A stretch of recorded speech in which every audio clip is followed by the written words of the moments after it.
السلام علیکم، آپ دیکھ رہے ہیں جوائنٹ سیشن. میں ہوں سید عائشہ ناز. آج کے شو میں ہمارے ساتھ شریک گفتگو ہوں گے اسلام آباد سے رانا مبشر، اطہر قاسمی، ابو ذر سلمان نیازی.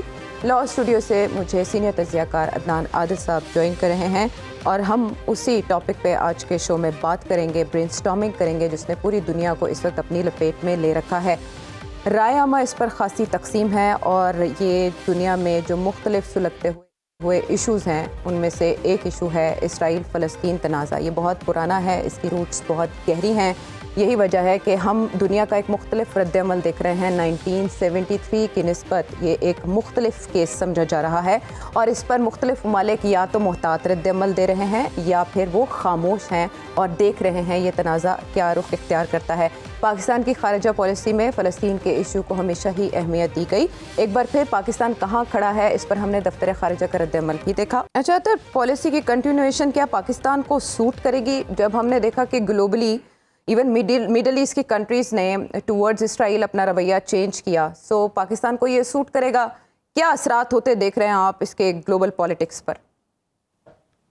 دیکھیں، یہ جو پیش رفت ہوئی ہے، اگر یہ کہا جائے کہ گزشتہ چند دہائیوں کی یہ بہت بڑا ایک ایونٹ تھا جو اسرائیل کے اندر ہوا ہے. اس حوالے سے یہ کہا جا رہا ہے کہ جی یہ اسرائیل کا 9/11 ہے، کچھ ایسے واقعات ہوئے ہیں جن کی کوئی نظیر نہیں ملتی اور اس کے اوپر شدید رد عمل آئے گا. پہلی چیز تو یہ ہے کہ یہ قطعاً بھی اسرائیل کا 9/11 نہیں ہے. 9/11 ان ایکسپیکٹڈ تھا.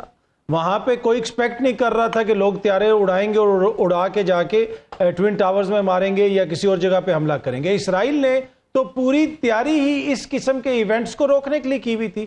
کتنے بلین ڈالر انہوں نے اس باڑ کے اوپر لگائے جس باڑ کے ذریعے انہوں نے فلسطینیوں کو روکنا تھا.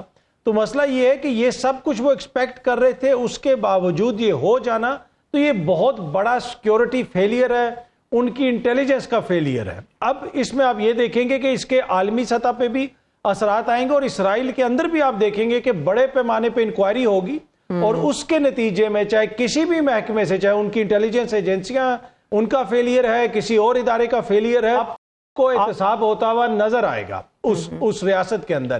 یہ ایک ان کی ایسی خصوصیت ہے جو ان کو تھوڑا سا الگ کرتی ہے دیگر ریاستوں سے جو اس کے آگے پیچھے ہیں. اب عالمی سطح پہ دیکھیں، اگر یہ چیزیں یہاں پہ کنٹرول ہو جاتی ہیں تو ہو سکتا ہے کہ چیزوں کو کسی طریقے سے مینج کر لیا جائے. لیکن اب جو حزب اللہ کی بات ہو رہی ہے کہ وہ بھی اس میں شامل ہو سکتے ہیں، ایران کا نام آ رہا ہے اور پھر جو مشرق وسطیٰ میں مختلف ممالک کی پالیسیز میں ہم تبدیلی دیکھ رہے تھے. سعودی عرب کے حوالے سے کہا جا رہا تھا کہ وہ اسرائیل کے قریب آ رہا ہے. یو اے ای نے تو ایک طرح سے ان کو تسلیم کر لیا، عمان نے ان کو تسلیم کر لیا. تو میرے خیال میں یہ ان سب چیزوں کے لیے ایک بڑا سیٹ بیک ہوگا. لیکن اس میں جو سب سے بڑا ایشو ہے وہ یہ ہے کہ چاہے حمل ہو جائیں یا عالمی میڈیا ہو جائے، اس کو رپورٹ کس طرح کیا جاتا ہے؟ اس کو رپورٹ اس طرح کیا جاتا ہے کہ جس دن حماس نے یا پی ایل او نے یا کسی اور آرگنائزیشن نے 4 راکٹ مارے تھے، وہاں سے ہم اس کو شروع کرتے ہیں. یہ سٹوری وہاں سے شروع نہیں ہوئی. یہ سٹوری اس ویکینڈ پہ شروع نہیں ہوئی کہ حماس کے لوگ اندر چلے گئے. یہ سٹوری جو ہے 75-70 برس کی سٹوری ہے. جس قسم کا سلوک وہاں پہ لوگوں کے ساتھ کیا جا رہا ہے، جس طریقے سے کی ٹریٹمنٹ ان کے ساتھ کی جا رہی ہے، اس کی وجہ سے یہ پھر اس کا رد عمل ہم دیکھ رہے ہیں کہ لوگوں کو وہاں پہ ٹارگٹ کیا گیا، کچھ ایسی کارروائیاں کی گئی جن کے اوپر اعتراض کیا جا سکتا ہے کہ سیولینز کو ایسے ٹارگٹ نہیں کیا جانا چاہیے. لیکن یہ تسلسل ہے ان ایونٹس کا اور یہ رد عمل ہے اس آکوپیشن کا جس کے اوپر عالمی برادری جو ہے وہ قطعاً بھی کچھ کرنے کے لیے تیار نہیں ہے. تو جتنے مرضی واقعات ہو جائیں، مجھے نہیں لگتا کہ مغرب اور امریکہ اس کے اوپر کوئی واضح موقف لیں گے کہ جناب ہم نے اس مسئلے کو حل کرنا ہے. وہ اس مسئلے کو حل کرنے میں قطعاً سنجیدہ نہیں ہے اور اس کی بنیادی وجہ وہی ہے کہ ان کو پتہ ہے کہ اگر یہ مسئلہ عالمی قانون کے مطابق حل ہوتا ہے تو پھر اسرائیل کو اپنی فوجیں پل بیک کرنی پڑیں گی. منیمم ان کو 1967 کے بارڈر پہ جانا پڑے گا اور اسرائیل قطعاً اس چیز کے لیے تیار نہیں ہے. تو انفارچونیٹلی بدقسمتی سے ہم اسی طرح کا یہ جو تشدد ہے، اسی طرح کی چیزیں ہم دیکھتے رہیں گے آنے والے دنوں میں. اس کو عدنان عادل صاحب آپ کیسے تولتے ہیں؟ 1967 والی پوزیشن پر لے جانا مشکل کام نہیں ہو چکا؟ اور اتنا سمارٹ بارڈر سسٹم اور اس پہ اتنا انویسٹ کرنے کے باوجود اگر آپ کے پاس کوئی انٹیل نہیں تھی، ایسی اطلاع نہیں تھی یا تھی، تو کیا آپ نے اس کو ہونے دیا تاکہ وہ جو آپ کے توسیع پسندانہ عزائم ہیں ان کو مزید جواز مل سکے؟ کوئی کانسپریسی ایسی دیکھ رہے ہیں آپ؟ نہیں، میں اس میں یقین نہیں رکھتا. کانسپریسی تھیوری دی جا رہی ہے کہ اسرائیل نے جو ہے جان بوجھ کر ہی ہونے دیا تاکہ اس کو ایک جواز مل سکے کہ وہ غزہ کی پٹی، جو چھوٹی سی پٹی ہے جس میں 20 لاکھ سے زیادہ فلسطینی رہتے ہیں، ایک اوپن ایئر جیل کہا جاتا ہے اس کو. ایک طرف مصر نے اس کی ناکہ بندی کی ہوئی ہے، ایک طرف سے اسرائیل نے اس کی ناکہ بندی کی ہوئی ہے. وہاں کے لوگ ایک اوپن ایئر جیل میں رہتے ہیں. تو اس کو فتح کرنے کے لیے، انیکس کرنے کے لیے، اپنے میں ضم کرنے کے لیے انہوں نے یہ ہونے دیا تاکہ انہیں ایک جواز مل سکے. لیکن میرا خیال ہے یہ ممکن نہیں ہے، کیونکہ اگر ایسا ہوا تو پھر امکان اس بات کا ہے کہ دوسرے پلیئرز بھی اس میدان جنگ میں کود پڑیں گے، جیسے کہ حزب اللہ. لیکن عرب دنیا کا رسپانس آپ نے دیکھا ماضی سے کتنا مختلف لگا آپ کو 1973 سے؟ دیکھیں، عرب دنیا تو ایک شکست خوردہ دنیا ہے. عرب ممالک تو اسرائیل کو تسلیم کرتے جا رہے ہیں، اور اب سعودی عرب بھی کرنے جا رہا تھا. ان کے رابطے بھی شروع ہو گئے تھے اور وہ کہہ رہے تھے 5-6 ممالک اس کے بعد بھی سعودی عرب کے علاوہ بھی ہمیں تسلیم کر لیں گے. اور ابراہم ایکارڈز کے ذریعے یہ سب کچھ ہو رہا تھا. حماس نے جو یہ حملہ کیا ہے اس کا بنیادی مقصد تو یہی لگتا ہے کہ وہ اس معاملے کو ختم کر دیا جائے، کیونکہ جو مسلمان رائے عامہ ہے وہ فلسطینیوں کے ساتھ ہے، مسلمان حکمران فلسطینیوں کے ساتھ نہیں ہیں. وہ عالمی جو طاقتیں ہیں ان کے کہنے، ان کے ساتھ جڑے ہوئے ہیں، استعمار کے ساتھ، ان کے ساتھ جڑے ہوئے ہیں. تو اب یہ جو معاملہ ہے، حزب اللہ کے حسن نصر اللہ نے تو بیان دیا ہے کہ اگر آپ نے اس جنگ کو بڑھایا اور اس کو انیکس کرنے کی کوشش کی تو پھر یہ یوکرین نہیں ہے، پھر مشرق وسطیٰ میں جو تمام ان کے اہداف ہیں ان پہ ہم حملہ کریں گے. بغیر بیکنگ کے حماس انڈیویجولی ایسے ظاہر ہے کہ وہ تو الزام لگا رہے ہیں، فارملی تو نہیں لگا رہے لیکن ان کے میڈیا میں کچھ لوگ لگا رہے ہیں کہ ایران بھی انوالو ہو سکتا ہے اس میں، ان کو مدد دینے میں. لیکن حماس نے بہت پہلے سے، یہ 5 جنگیں ہو چکی ہیں حماس کے خلاف پچھلے 30 برسوں میں اسرائیل کی. اور حماس جو ہے اس نے یہ صلاحیت بہت عرصے سے حاصل کی ہوئی ہے کہ وہ اپنے خود راکٹ بنا لیتے ہیں، میزائل بنا لیتے ہیں. اور ان کا انہوں نے جو استعمال کیا کہ سڈنلی انہوں نے، وہ کہتے ہیں 5000، اسرائیلی کہتے ہیں 2500 راکٹ جو پھینکے، تو اس سے ان کا جو آئرن ڈوم تھا، جو بہت سوفسٹیکیٹڈ میزائل شیلڈ ہے ان کی دفاعی، اس کو توڑ دیا. کیونکہ اس کی ایک محدود صلاحیت ہوتی ہے، جب اتنے زیادہ راکٹ ایک دم فائر کیے جائیں تو وہ اس کو نہیں روک سکی. یہ بہت بڑا انٹیلیجنس فیلئر ہے جس کی طرف اطہر نے بھی اشارہ کیا. صرف اسرائیل کا نہیں، اس میں CIA بھی ہے، MI6 بھی ہے، اس میں عرب دنیا بھی ان سے کوآپریٹ کرتی ہے. اس میں 5 آئیز ہیں. 5 آئیز دنیا میں ایک انٹیلیجنس کا گروپ ہے جس میں آسٹریلیا بھی شامل ہے، برٹن بھی ہے، جاپان بھی ہے. تو یہ جو پوری جو ورلڈ اسٹیبلشمنٹ کی انٹیلیجنس ہے اس کا فیلئر ہے. تو اب یہ جس طرح سے حماس نے یہ کام کیا ہے اس کا نتیجہ یہ ہے، اب دیکھنا یہ ہوگا کہ یہ جنگ محدود رہتی ہے یا یہ علاقائی جنگ میں تبدیل ہوتی ہے. ٹھیک ہے، لگتا تو یہ نہیں ہے فی الحال کہ علاقائی جنگ میں تبدیل ہو، کیونکہ اس کے اثرات جو ہیں، کیونکہ وہ اتنی زیادہ پھیل جائے گی کہ شاید پوری دنیا کے سٹیبلٹی کے لیے خطرہ ہو. تو ابھی سے ترکیہ کو اور مصر کو امریکہ نے کہنا شروع کر دیا ہے کہ آپ میڈیٹ کریں. عام طور سے مصر جو ہے میڈیٹ کرتا ہے، تو ہو سکتا ہے کہ اب وہ دوبارہ میڈیٹ کریں اور کوئی پرزنرز کا سویپ ہو جائے تو یہ معاملہ جو ہے وقتی طور پہ. اچھا، مصالحت کی یہ کوششیں یوکرین وار میں بھی ابھی تک کامیاب نہیں ہو سکی. اپنی اپنی جگہ پر دونوں قوتیں، دونوں فریقین ڈٹے رہتے ہیں. ابھی جو نقشہ کھنچ رہا ہے عالمی میڈیا میں وہ بہت خطرناک ہے اور اسے اسرائیل کا پرل ہاربر کہا جا رہا ہے. ابوذر، آپ کو پتہ ہے پرل ہاربر کے بعد کیا ہوا تھا؟ ابھی بھی سچویشن آپ اس طرف جاتے دیکھ رہے ہیں. بہت سے لوگ تو یہ پریمپٹ کر رہے ہیں، پہلے پریڈکٹ کر رہے ہیں کہ 3rd ورلڈ وار شروع ہو سکتی ہے، انتہائی پوزیشن لے سکتے ہیں. فریقین اسرائیل نے تو کھلی دھمکی دے دی ہے کہ حماس نے بہت بڑی غلطی کی. آپ کیا سمجھتے ہیں مڈل ایسٹ کی یہ جو آگ ہے یہ کسے کسے اپنی لپیٹ میں لے سکتی ہے؟ دیکھیں، ورلڈ وار جب بھی ہوئی ہے پوری دنیا کی ہسٹری میں تو تقریباً اس وقت بائی پولر ورلڈ تھا، یونی پولر ورلڈ نہیں تھا. نیا آرڈر بالکل کریٹ ہو رہا ہے جس میں رشیا کا، چائنا کا ایک میجر رول ہے، ایک بلاک بن رہا ہے. آپ کو پتہ ہوگا شنگھائی کارپوریشن آرگنائزیشن کی بھی اس میں کافی چیزیں. لیکن مجھے یہ کہنا کہ تیسری عالمی جنگ اس سے شروع ہو سکتی ہے، مجھے نظر نہیں آ رہا. دیکھیں، حزب اللہ نے اور یہ سارا جو ہے یہ حملہ تو ہو گیا اینڈ آف دا ڈے میرے خیال سے، کیونکہ اسرائیل کا جو رسپانس ہے، دیکھیں ایک ہم انٹرنیشنل لاء میں ایک ٹرم پڑھتے ہیں پروپورشنالٹی کا، کہ اگر آپ کو کسی نے پتھر مارا تو آپ نے اس کو پتھر مارنا ہے واپس, آپ نے اس کو ایٹم بام سے نہیں مارنا. تناسب. تو اب وہاں پہ اس وقت ایک اٹیک ہو گیا, کچھ رولز آف وار ہوتے ہیں, وار انہوں نے ڈکلیئر کر دی ہے, اس میں آپ نے بچوں کو نہیں مارنا ہوتا, خواتین کے کچھ رائٹس ہوتے ہیں, پرزنرز کے رائٹس ہوتے ہیں. تو اب یہ اس وقت انڈسکرمنیٹ قسم کا رسپانس آیا وہاں سے, بلکہ میرے خیال سے 10 گنا زیادہ رسپانس آیا. تو اس میں at the end of the day کیا ہو رہا ہے, ہیومن جو لائفز ہیں ان کا لاسز ہو رہا ہے, بچے مر رہے ہیں وہاں پہ, عورتیں جو ہیں وہ بچ رہے ہیں, لوگوں کے جو رائٹس ہیں, جو ان کے حقوق ہیں, ان کا کوئی خیال نہیں رکھا جا رہا. تو میرے خیال سے دیکھیں, اس کا اگر آپ کو سمجھنا ہے یہ سارا کانفلکٹ, تو ہم اس کو اس پیرائے پہ جج نہیں کر سکتے کہ جی حماس نے یا حزب اللہ نے کسی نے حملہ کر دیا. آپ اس کی پھر پوری ہسٹری دیکھیں, 1947 سے یونائٹڈ نیشنز نے جو 2 اسٹیٹ فارمولا دیا, پھر 48 میں اس کے بعد اسرائیل نے کیسے ایکسپینشن اسٹیٹ بنی تو ایکسپینشن کی, ایک جنگ ہو گئی, پھر 56 میں سوئس کنال کرائسس آیا, پھر ایکسپینشن ہوئی, پھر 67 کے اندر پھر فردر ایک عرب اسرائیل کانفلکٹ آیا, ایجپشین ٹیریٹریز پہ قبضے ہوئے. تو اسرائیل کی جو ایکسپینشنسٹ اپروچ ہے کہ میں نے اپنی ٹیریٹریز بڑھانی ہے, اس سے پرابلمس کریٹ ہوئے ہیں. تو اینڈ آف دا ڈے پھر انتفادہ آیا, یہ 2014 میں بھی ہوا, انتفادہ 1, انتفادہ 2, انتفادہ 3, پھر 2014 میں ایک اور وار آئی. پچھلے دنوں آپ کو یاد ہوگا مسجد الاقصی پہ کتنے لوگ اس میں لوگوں کی ڈیتھ ہوئی, کتنے لوگ شہید ہوئے. تو یہ ایک سیریز آف کیا کہتے ہیں انسیڈنٹ سے, آپ کو ایک سنگل انسیڈنٹ اس ایشو کو سمجھ نہیں سکتے. تو اینڈ آف دا ڈے اس ایشو کو اب کسی نہ کسی نے لیڈ کرنا ہے. یونائٹڈ نیشنز کسی نتیجے پر نہیں پہنچ سکی. OIC دیکھیں, میں آپ کو جو یو این کا رول ہے اسرائیل کے ایشو کے اوپر, it has performed like a tooth less tiger.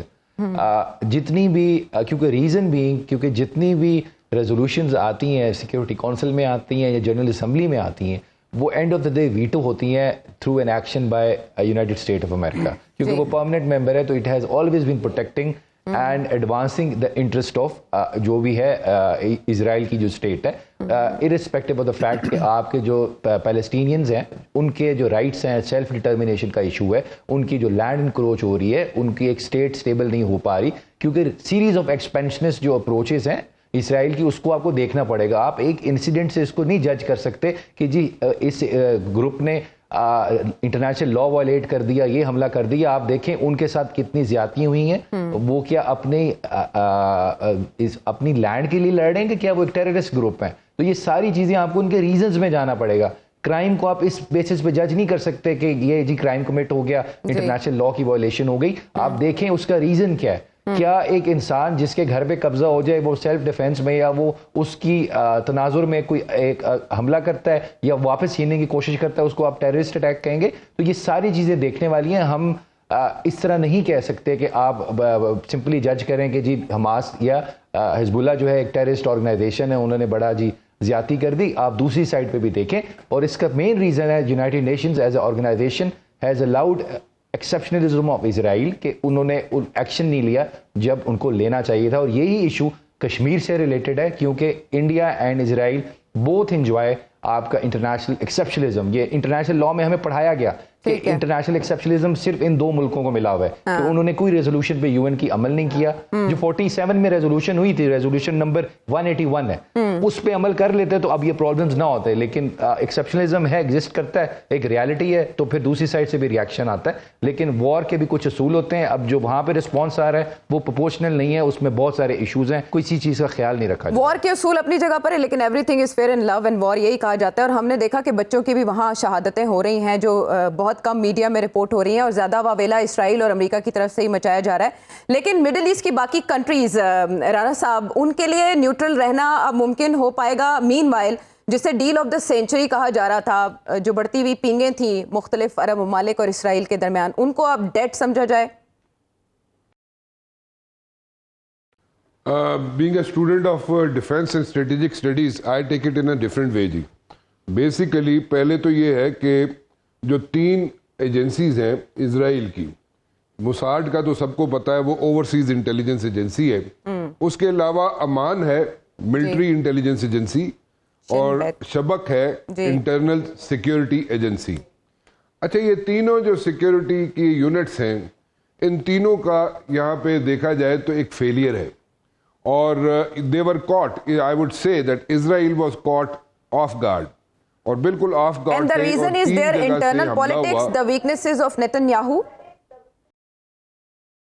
نہیں جی آپ غلط یہ غلط سوچ ہوگی ہے, ایسا نہیں ہے. جب یہ it is a security matter اور اس میں نتن یاہو کا یا پالیٹکس کا اس میں کوئی تعلق نہیں ہے. بیسیکلی میں نے کہا کہ اسرائیل واز کاٹ آف گارڈ تھے اسرائیل والی انٹیلیجنس ایجنسیز موساد, امان اینڈ شبک جو کہ مین ایجنسیز ہیں, اور اس کے علاوہ جو ڈفرینٹ دوسرے انٹیلیجنس یونٹس ہیں وہ بھی 3 عدد ہیں ملٹری انٹیلیجنس کے, وہ بھی آف گارڈ تھے سارے, اور ان کو بھی اس چیز کا علم نہیں تھا. اب 3 جگہ سے حملہ ہوتا ہے 3 طرف سے, ٹھیک ہے جی. اب تینوں جگہ سے حملہ ہوتا ہے اور سارا اس کا جو جس پہ سروائیو کرتا رہا from the last like 50 years Israel کہ جناب یہ ہمارا سسٹم ہے and nobody can break this security system, وہ اس کو وہ بالکل اس پہ بالکل ولیا میٹ ہو گیا. اب اس کو اب یہ پوچھا جائے کہ جناب یہ کیوں ہوا, کیسے ہوا, دیٹس اے سیپریٹ تھنگ. میرے خیال میں دا میجر ریزن واز کہ 80% جو آرٹلری ایمونیشن ہے اسرائیل کا 80% وہ یوکرین میں گیا ہوا ہے. 80%. تو اگر 80% آرٹلری اور ایمونیشن آپ کا گیا ہو یوکرین میں, اور یہاں پہ آپ کے پاس پیچھے جناب اسرائیل کے اندر پیچھے رہ جائے 20%, تو وہ ظاہر ہے وہ چیزیں آپ نہیں کر سکتے جو فل سٹرینتھ میں جس طریقے سے سوچا جا رہا تھا کہ فل سٹرینتھ میں سٹرائک کرے گا اسرائیل, وہ ایسا ابھی بھی نہیں ہو رہی. اور ابھی اس کو جس طریقے سے مینج کرنے کی کوشش کی جا رہی ہے وہ یہ ہے کہ اس میں کوئی نہ کوئی تھرڈ پارٹی بیٹھ کے نیگوسیشنز کرے تاکہ جناب کسی نہ کسی طریقے سے وہاں سے پل آؤٹ کیا جا سکے, یوکرین سے جو آرٹلری ہے یا ایمونیشن ہے اس کو پل آؤٹ کر کے واپس لایا جا سکے. اچھا, ایک بات بالکل کلیئر ہے کہ جناب America is standing shoulder to shoulder with Israel, اور انہوں نے اپنی جو امریکہ نے جو ان کی فائنینشیل اسسٹنس ہے اسرائیل کی اس کو بھی ڈبل کر دیا ہے, اور انہوں نے بحری بیڑا بھی بھیج دیا ہے, اور اس کے علاوہ جو بھی انہیں ضرورت ہوگی کسی بھی قسم کی وہ ہر چیز ان کو سنڈے کو یعنی کہ کل رات تک وہاں پہ پہنچ چکی ہے, اور وہاں پہ سب چیزیں ان کے پاس پہنچی. Now how will they manage it in the days to come, that is up to the military strategy, کیا بناتے ہیں وہ اس حساب سے وہ چلا جائے گا. اب ایک چیز ذرا ذہن میں ضرور رکھیں کہ یہ جو کہا جا رہا ہے کہ یہاں پہ رک جائے گا سارا کام, میرا نہیں خیال یہاں پہ رکے گا. اور یہاں پہ اس لیے نہیں رکے گا کیونکہ یہاں پہ بہت سی چیزیں انوالو ہو جائیں گی, بہت سی کنٹریز انوالو ہو سکتی ہیں. اب ایک چیز تو بالکل کلیئر ہے کہ ایک لائن ڈرا ہو گئی ہے کہ جناب کچھ لوگ آدھے لوگ یا آدھی کنٹریز جو اسرائیل کے ساتھ ہیں اور آدھی کنٹریز جو ہے وہ پیلسٹینینز کے ساتھ ہیں. تو انہوں نے اپنی ایک لائن ڈرا کی ہوئی ہے, دے آر گوئنگ اکارڈنگلی. اب دیر آر کانٹرڈکٹری اسٹیٹمنٹس کہ جناب ایران نے حماس کو ہیلپ آؤٹ کیا ہے, لیکن at the very same time کچھ یہاں سے انڈیکیشنز یہ آ رہی ہیں کہ حماس کو ایرانینز نے ہیلپ آؤٹ نہیں بھی کیا. تو they are contradictory statements. But the interesting point is کہ اگر یہاں سے حماس اسٹرائک کر رہا ہے, ٹھیک ہے, یہ ملٹری وار گیمنگ سمجھ لیں آپ کہ اگر یہاں سے حماس اسٹرائک کر رہا ہے اور یہاں سے دوسرے اینڈ سے حزب اللہ بھی اسٹرائک کرنا شروع کر دے اسرائیل پہ, جیسے کہ کسی حد تک انہوں نے شروع کیا ہے, تو it's going to be a situation, اور وہ سچویشن بن جائے گی اسرائیل کے لیے. اور اس سچویشن میں جبکہ بحری بیڑا امریکن راستے میں پہنچ چکا ہے, بلکہ آلموسٹ دیر ہے, اور اس کے بعد جو 80% جس کی میں بات کر رہا ہوں ایمونیشن جو ہے جو کہ وہاں پہ استعمال ہو رہا ہے یوکرین میں اسرائیل کا, اس کو وہاں سے پل آؤٹ کرنا بھی ایک ایشو ہوگا. وہ ساری چیزیں جب وہاں پہ اکٹھی ہو جائیں گی اسرائیل کے اندر, پھر پراپر سٹرائکس ہوں گی. لیکن اس کا ایک اثر یہاں پہ یہ بھی پڑے گا کہ جو وار چل رہی ہے بٹوین یوکرین اینڈ رشیا, اس کو بھی ذرا ذہن میں ضرور رکھیں, کیونکہ اس میں ایک اس میں کہا جا رہا ہے کہ ایک چیز رک جائے گی, کہیں نہیں رکے گی نہیں, اس میں بہت سی چیزیں پھیلیں گی. بہت سی کنٹریز جو ہے وہ اپنی لائنز ڈرا کر کے ایک طرف ہو جائیں گی, کچھ کنٹریز دوسری طرف ہو جائیں گی, اور پھر ایک نیا یہاں پہ دنیا میں کرائسس کھڑا ہو سکتا ہے. اور اس کرائسس سے بچنے کے لیے بہتر یہ ہے کہ اس وقت کوئی نیگوشیٹ کرے.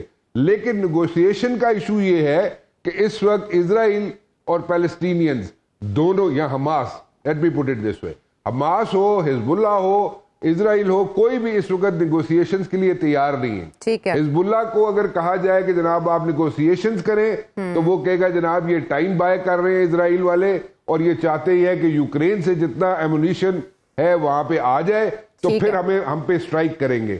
لیکن صرف ایک 10 کلومیٹر کی پٹی ہے, late me put it this way, 10 kilometre کی ایک پٹی ہے جس پہ جنگ جاری رہے گی, اور وہ 10 کلومیٹر کی پٹی اگر پیلسٹینینز اس پہ قبضہ کر لیں, میں آسان لفظوں میں بتا, اس پہ قبضہ اگر کر لیں تو پھر یہ جو نیا یہاں پہ جانے ہونے جا رہا تھا ایگریمنٹس بٹوین ڈفرینٹ کنٹریز, اور جس میں سعودی عربیہ بھی شامل تھا, جس میں اور مسلم کنٹریز بھی شامل تھی, پھر ایک ہرڈل کریٹ ہو جائے گا کیونکہ وہ اس میں بائیفرکیشن ہو جائے گی. اور جب بائیفرکیشن ہو جائے گی تو Palestinians will assert in that area, اور ان کے بغیر, ان کی مرضی کے بغیر پھر کچھ نہیں ہوگا. لیکن ابھی جو جنگ ہے وہ صرف 10 کلومیٹر کی پٹی پہ ہے. ٹھیک ہے, اور اس کا ہم دورانیہ نہیں بتا سکتے کہ بہرحال سلگیں گے ابھی یہ شعلے, اور دیکھنا یہ ہے کہ اس جنگ میں اور کون کون کودتا ہے یا اسے کوئی نہ کوئی لگام ڈالے گا. بریک کے بعد آتے ہیں.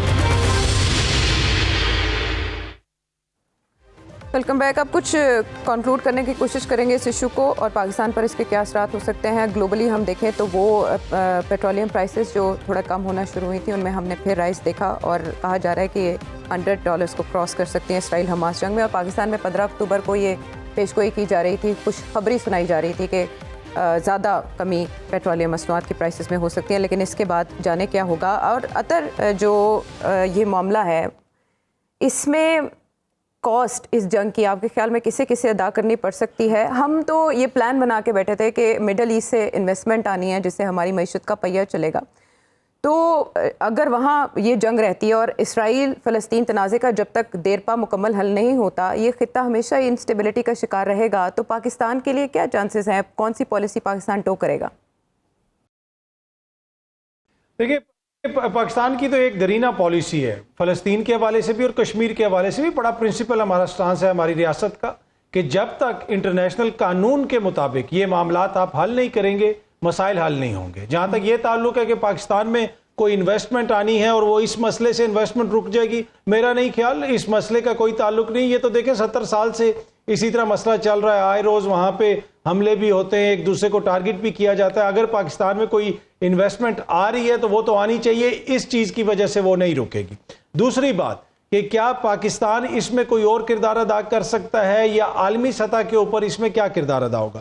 دیکھیں, یہ مسئلہ تب تک حل نہیں ہوگا. کل فلسطین کے جو امبیسڈر ہیں برطانیہ میں, انہوں نے ایک بات کی, ان سے کوشچن کیا گیا کہ اس کا حل کیا ہے.